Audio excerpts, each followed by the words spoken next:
কিশমিশ আমাদের নিত্য প্রয়োজনের ব্যবহার করতে হয় বলা যেতে পারে। যেমন পায়েস, মিষ্টান্ন যে কোনো রান্নাতে বা ফ্রাইড রাইস, পোলাও যে কোনো কিছুতে আমাদের কিশমিশটা ব্যবহার করতে হয়। আর দোকান থেকে কিশমিশ কিনতে গেলে অনেকটা দাম দিয়ে কিশমিশ আমাদের কিনে আনতে হয়। কিশমিশ যদি আমরা এই সময় ঘরেই যদি সহজ উপায়ে বানিয়ে নিতে পারি, তাহলে দোকান থেকে কেনার কোনো প্রয়োজন হবে না। নমস্কার বন্ধুরা, কেমন আছেন সবাই? আমি ভালো আছি, আশা করি আপনারাও ভালো আছেন। আজকে আবার একটা নতুন ভিডিও নিয়ে চলে এসেছি পাঁচ ফোড়নে। দেখো, এখানে আমি আঙ্গুর নিয়ে নিয়েছি হাফ কেজি। এখানে কিন্তু আপনারা বেশিও নিতে পারেন, আমি শুধু ভিডিও বানানোর জন্য নিচ্ছি, কিন্তু ঘরের জন্য কিন্তু আমি আগে থেকেই বানিয়ে রেখে দিয়েছি। এখানে আমি বড় সাইজের যে আঙ্গুরগুলো লম্বা লম্বা আঙ্গুরগুলো হয়, আর খুব বেশি সবুজ নয়, একটু হালকা যে সবুজ হয়, হলদে সবুজটা যেটা, সেই আঙুরটা আমি নিয়েছি। বেশি সবুজ গাঢ় সবুজ নিলে কিন্তু সেটা আবার টক লাগে। যাতে এই রকম আঙুরগুলো নিলে মিষ্টি লাগে, সেই রকম আপনারা নিয়ে নেবেন। আর আঙুরগুলো লম্বা লম্বা বড় বড় আঙুর নিলে কিন্তু ভালো হয় কিশমিশগুলো দেখতে। দেখো, আঙুরগুলোকে আমি ছাড়িয়ে নিচ্ছি। আর আঙুরগুলো কিন্তু বেশি নরম নিলে হবে না, একটু শক্ত শক্ত দেখে কিন্তু নিতে হবে।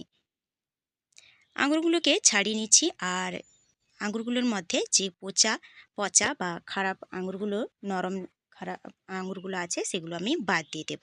কারণ ওই আঙুরগুলো থাকলে কিন্তু কিশমিশ তৈরি করলে কিশমিশ নষ্ট করে দেবে, বেশি দিন রাখতে পারবেন না। দেখো, ওইরকম বেছেই কিন্তু আমি আঙুরগুলো নিয়ে নিচ্ছি। খুবই সহজ উপায়ে কিন্তু ঘরে বানানো যায় কিশমিশ।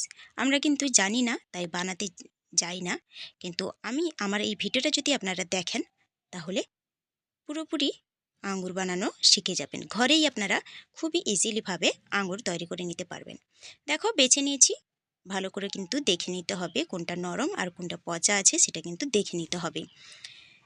দেখে নেওয়া হয়ে গেছে। আর আঙ্গুর এই সময় বলে রাখি, আঙ্গুর এই সময় কিন্তু খুবই বাজারে কম দামে পাওয়া যায়।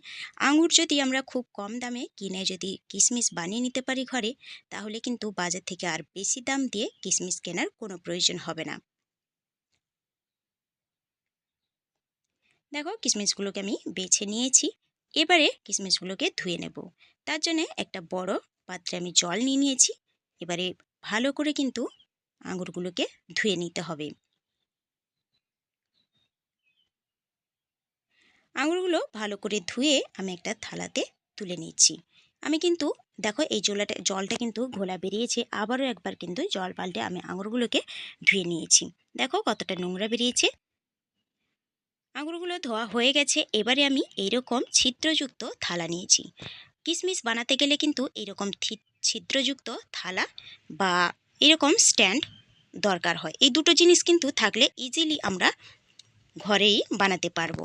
আর আশা করি এইরকম ছিদ্রযুক্ত থালা বা এইরকম স্ট্যান্ড কিন্তু সবারই বাড়িতে থাকে। দেখো, এবারে আমি কড়াই বসিয়ে দিয়েছি। কড়াই বসিয়ে দিয়ে অল্প একটু জল দিয়ে দিলাম। নিচে স্ট্যান্ড দিয়ে দিয়েছি, যাতে জলটা ওপরে না উঠে আসে। জলটা এমনভাবে রাখতে হবে যাতে ওপরে কিশমিশে যাতে না লাগে জলটা।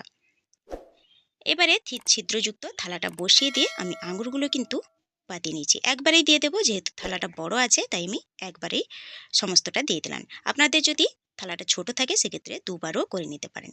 এবারে আমি জালটা মিডিয়াম ফ্লেমে জাল দিয়ে দিয়েছি 10 থেকে 12 মিনিট। 10 থেকে 12 মিনিট জাল দেওয়ার পরে কিন্তু এইরকম কালার চলে আসবে আঙুরগুলোর। তার মানে বুঝতে হবে আঙুরগুলো কিন্তু পারফেক্টলি সেদ্ধ হয়ে গেছে। দেখতেই পেলেন, অল্প একটু নরম হলেই কিন্তু কালারটা চেঞ্জ হলে নামিয়ে নিতে হবে। আমি কিন্তু নামিয়ে নিলাম। এবারে একটা আলাদা থালায় আমি ঢেলে নেব, যাতে বেশি না গলে যায়। দেখো, থালাটাতে নামিয়ে নিলাম। বেশি কিন্তু সেদ্ধ করতে যাবেন না, তাহলে কিন্তু আঙুরগুলো ঠিকঠাক শোকাতে কষ্ট হবে। এবারে শোকানোর জন্যে আমি একটা গামছা নিয়ে নিয়েছি। এটা পরিষ্কার গামছা, সাদা।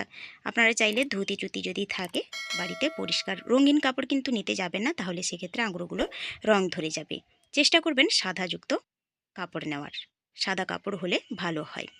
দেখো, এবারে আঙুরগুলো কিন্তু আমি পাতিয়ে দিচ্ছি রোদের মধ্যে। আর আঙুরগুলো এমনভাবে পাতাতে হবে যাতে একটা আরেকটার গায়ে যাতে না লেগে থাকে। খুবই সুন্দরভাবে পাতলা করে আমি বিছিয়ে দিচ্ছি। এইরকম চড়া রোদ থাকলে কিন্তু দুটো রোদ দিলেই কিন্তু আঙুর তৈরি হয়ে যাবে। আর রোদ যদি কম থাকে সেক্ষেত্রে কিন্তু 3 থেকে 4টাই রোদ দিতে হবে। দেখো ভালো করে আমি মেলে দিচ্ছি যাতে একে অপরের গায়ে না লেগে থাকে, তাহলে ভালো করে শুকোবে। আর কিশমিশটাকে যাতে ধুলোবালি কিশমিশের গায়ে আঙুরগুলোর গায়ে না লাগে সেই জন্যে কিন্তু আপনারা ছোট নেট দিয়ে দিতে পারেন বা জালি দিয়ে দিতে পারেন। আমি যেখানে শুকিয়েছি সেখানে কিন্তু দেওয়ার প্রয়োজন নেই, বালি কোনো কিছুই আসবে না, তার জন্য আমি ঢাকা দিইনি। আপনারা কিন্তু অবশ্যই ঢাকা দিয়ে দেবেন, তাহলে কিন্তু বালি বালি ধুলোবালি লাগবে না। দেখো 3টে রোদ দেওয়ার পর, রোদটা একটু কম ছিল তাই 3টে রোদ দেওয়ার পরেই কিন্তু আঙুরগুলো তৈরি হয়ে গেছে কিশমিশে। দেখো কতটা পারফেক্টলি যেমন মনে হচ্ছে বাজার থেকেই কিনে আনা হয়েছে কিশমিশ। খুবই ইজিলি দেখতে পেলেন বন্ধুরা, খুবই সহজে যদি আমরা এইভাবে আঙুর কিনে কিনে বাড়িতে কিশমিশ তৈরি করে নিতে পারি, তাহলে বাজার থেকে এত দাম দিয়ে কিশমিশ কেন কিনতে যাব। মনে হচ্ছে না যেমন বাজার থেকে কেনা হয়েছে, আর কত বড় বড় দেখো কিশমিশগুলো। তাহলে বন্ধুরা কেমন লাগলো আজকের এই ভিডিওটা অবশ্যই কমেন্ট করে জানাবেন, আর ভালো লাগলে কিন্তু লাইক শেয়ার করে দেবেন। আর এই রকম কে কে কিশমিশ বানান বাড়িতে সেটাও কিন্তু আমার কমেন্ট বক্সে জানাতে ভুলবেন না। একটা আমি কেটে দেখাচ্ছি, দেখো পুরো যেমন দোকান থেকে কিশমিশ কিনে আনলে দেখায় সেই রকমই। বন্ধুরা ভিডিওটি না টেনে পুরো ভিডিওটা দেখার অনুরোধ রইল।